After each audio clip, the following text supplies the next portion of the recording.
মানে এরকম বিজ্ঞান তার জন্য তো অনেক কিছু ভাবছেন। এটাই দেখি আমার তার যে তারপর অনেক ধরনের প্রেরণা করছে। মা বাবাকে প্রবোধ দেওয়ার তো কোনো ভাষা নেই।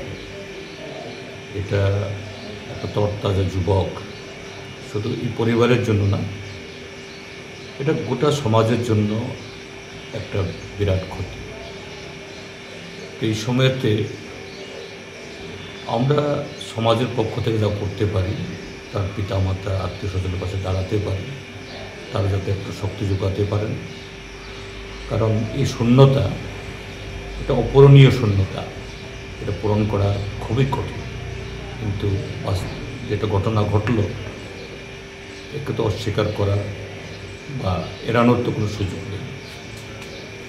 তো আমি তার পিতা মাতা পরিবার পরিজন সকলের প্রতি গভীর সমবেদনা জ্ঞাপন করছি এবং তারা দ্রুত তার স্মৃতিকে আঁকড়ে ধরে তারা যাতে সেরকমভাবে সমাজে আগের মতোই চলতে পারে, সেই প্রার্থনা বা সেই ইচ্ছা, সেই শক্তি তাদের মধ্যে আসুক।